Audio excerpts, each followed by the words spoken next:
புற்றுநோயின் பிறப்பிடமாக மாறுகிறதா பள்ளிப்பாளையம் நகராட்சி? காவிரி ஆற்று நீரை பருகுவதற்கே பொதுமக்கள் அச்சம். சாயப்பட்டறைகள் தான் காரணம் என தொடர்ந்து புகார் கூறி வரும் மக்கள். இப்பகுதியினரின் கோரிக்கையை ஏற்று பொது சுத்திகரிப்பு நிலையம் மற்றும் புற்றுநோய் சிகிச்சை மையம் அமைக்கப்படுமா? நாமக்கல் மாவட்டம் பள்ளிப்பாளையம் வழியே செல்லும் காவிரி ஆற்று நீரை மக்கள் குடிக்கவும் குளிக்கவும் பல ஆண்டுகளாக பயன்படுத்தி வந்துள்ளனர். ஆனால் தற்போது சாய தொழிற்சாலைகளில் இருந்து வரும் கழிவுநீர் ஆற்றில் கலந்து வருவதால் அந்த தண்ணீருக்கு அருகில் செல்லவே மக்கள் தயக்கம் காட்டுகின்றனர். இந்த பிரச்சனை குறித்து பல்வேறு தரப்பினருக்கும் கோரிக்கை மனுக்களை அனுப்பியும் அப்பகுதி மக்களுக்கு தீர்வு எதுவும் கிடைக்கவில்லை. இதையடுத்து இந்த பிரச்சனையை உரியவர்களின் கவனத்துக்கு கொண்டு வரும் வகையில் நிகழ்ச்சி ஒன்றுக்கு ஏற்பாடு செய்யப்பட்டது. பள்ளிப்பாளையம் காவேரி ஆற்றங்கரையோரம் நடந்த இந்த நிகழ்ச்சியில் பள்ளிப்பாளையம், குமாரபாளையம் மற்றும் சுற்றுப்புற கிராமங்களை சேர்ந்தவர்கள் கலந்து கொண்டு தங்களது ஆதங்கங்களை கொட்டி தீர்த்தனர். 4 ஆண்டுகளில் 7 பேர் இறந்திருக்கிறாங்க. இப்பொழுது 4 பேர் உயிருக்காக போராடி கொண்டிருக்கிறார்கள். 4 நபர்கள் புற்றுநோயால். ஒரு சிறிய கிராமம். நாங்க எங்க பகுதியில் ஒரு 600 பேர் தான் வசிச்சுக்கிட்டு இருக்கிறோம்.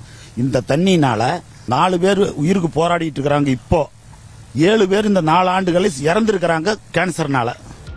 இது அதிகாரிகளுக்கு தெரிந்திருந்தும் பிரச்சனை பெரிதாகும் போது கண் துடைப்புக்காக ஒரு சில தொழிற்சாலைகளை சில நாட்களுக்கு மூடிவிட்டு பின்னர் மீண்டும் செயல்பட அனுமதிப்பதாக பொதுமக்கள் குற்றம் சாட்டினர். வட்டாட்சியர் தான் இந்த பகுதியினுடைய என்ன சொல்றாங்க, பகுதியினுடைய நீதிபதி, இந்த தாலுகாவுடைய நீதிபதி. அவர் இங்கே குடிநீர் கெட்டு போய்விட்டது என்று நேற்று வரைக்கும் சொல்றாங்க. ஒரு ஆய்வுக்கு கூட அந்த வட்டாட்சியர் வரவில்லை என்றால் அவர் மீது எங்களுக்கு ஏதோ ஒரு சந்தேகம் இருக்கிறது. இங்க ஆட்சியாளர்கள் சொல்றாங்க, என்ன இங்க இருக்க மாவட்ட ஆட்சித்தலைவரோ அல்லது இங்க இருக்க வருவாய்த்துறையினரோ என்ன சொல்றாங்கன்னா, தொழில் கெட்டு போயிடும். என்னங்க தொழில் கெட்டு போகுது? சாராயம் காய்ச்சது கூட தொழில், கஞ்சா வைக்கிறது கூட தான் தொழில். அதை வேணா செஞ்சுக்கிட்டுமா? முன்னோர்கள் அள்ளி பருகிய நீரை அருகில் இருந்து கூட பார்க்க முடியாத நிலைக்கு தள்ளப்பட்டுள்ளதாக தனது வேதனையை பதிவு செய்தார் சமூக ஆர்வலரான சீதா லட்சுமி. மண்ணு மலடாய் கிடக்குது. இங்க பாருங்க, ஒரு பிடி மண் அள்ள முடியுமான்னு பாருங்க. இங்க காட்டுங்க, பூரா நெகிழி போத்தல்களா இருக்கு. அப்ப இதெல்லாம் யார் செய்யணும்? சரி செய்ய வேண்டிய கடமை இன்னைக்கு அதிகாரத்திற்கு இருக்கு. மாவட்ட ஆட்சியர் எந்த அதிகாரிகளுக்கும் பயப்படாம அவருக்கு அந்த உரிமை இருக்கு, அதை செய்யணும். செஞ்சா மட்டும்தான் இந்த மாற்றம் வரும். அன்றைக்கு ஆற்று நீரை அள்ளி குடிச்சாங்க எங்க முன்னோர்கள். இன்னைக்கு பக்கத்துல போய் கூட நிக்க முடியல. அப்ப இதையெல்லாம் மாற்ற வேண்டிய கடமையும் பொறுப்பு இருக்கு. இந்த தண்ணீரால் புற்றுநோய் மட்டுமல்லாமல் தோல் நோய், தலைமுடி சார்ந்த பிரச்சனைகளும் வருவதாக குற்றம் சாட்டப்பட்டது. பெரிய நிறுவனம் ஓடுறதே கிடையாது, போய் பாக்குறே இல்ல. அதுல ஓடுற தண்ணி பாத்தீங்கன்னா அவளை அனல் அடிக்கும். நீங்க பாத்தீங்கன்னா இந்த சாய தண்ணிய கலரை மாத்தி பவுடர் போட்டு கெமிக்கலை போட்டு அந்த வெள்ளைத்தன்மை, அதாவது கலரு தான் தண்ணியை வெள்ளையாக்குறது. அது பார்த்து நெகிழி நீ பக்கத்துல போனா கண் எரிச்சல் இருக்கும், இது இருக்கும். இதனால என்ன கேட்டீங்கன்னா பல பக்கம் நீங்க புத்துணர்வு மட்டும் சொல்றோம் இல்லைங்களா, புத்துணர்வு மட்டும் இல்ல, படர்தாமரை, பல நோய்கள், தோல் நோய்கள், அப்புறம் பாத்தீங்கன்னா முடி கருப்பாக வெள்ளையாகிறதுக்கு எல்லாரும் வயது தோற்றம் முறை இந்த தண்ணி தான் அடிப்படை ஆதாரமா இருக்குது. இது தொடர்பாக வரும் டிசம்பர் 31 மிகப்பெரிய போராட்டத்தை நடத்த இருப்பதாகவும் அப்போது மாசடைந்த காவிரி ஆற்று நீரை சாயப்பட்டறை உரிமையாளர்களுக்கு குடிக்க வழங்க இருப்பதாகவும் பொதுமக்கள் தெரிவித்தனர். இதே காவிரி ஆற்று நீர் தான் எங்க மக்கள் காலங்காலமா குடிச்சிட்டு இருக்காங்க.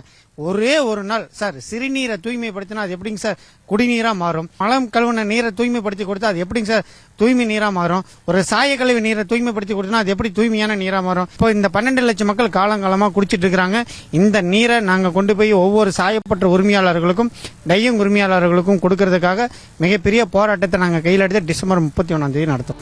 நாமக்கல் மற்றும் ஈரோடு மாவட்டங்களில் அதிக அளவில் புற்றுநோய் பரவி வரும் நிலையில் அதனை தடுக்கும் வகையில் அரசு ஓய்வு பெற்ற நீதிபதி மற்றும் மாவட்ட ஆட்சியரின் தலைமையில் ஒரு குழுவை அமைத்து ஆய்வு மேற்கொள்ள வேண்டும் என பொதுமக்கள் வலியுறுத்தினர். அத்துடன் பொது சுத்திகரிப்பு நிலையத்தை அமைப்பதோடு மற்றும் புற்றுநோய் சிகிச்சை மையம் ஒன்றையும் ஏற்படுத்தி தர வேண்டும் என பொதுமக்கள் கோரிக்கை விடுத்தனர்.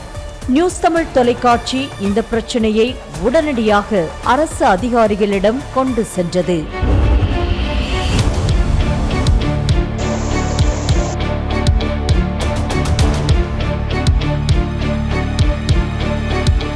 தங்களது கோரிக்கைகள் ஏற்கப்பட்டு விரைவிலேயே இந்த பிரச்சனைக்கு தீர்வு கிடைக்கும் என்ற நம்பிக்கையோடு அந்த மக்கள் காத்திருக்கின்றனர். நியூஸ் தமிழ் செய்திகளுக்காக பள்ளிப்பாளையத்தில் இருந்து செய்தியாளர் தங்கமணி மற்றும் நியூஸ் தமிழ் செய்திக்குழு. செய்திகளை உடனுக்குடனும் துல்லியமாகவும் தெரிந்து கொள்ள சப்ஸ்கிரைப் பண்ணுங்க.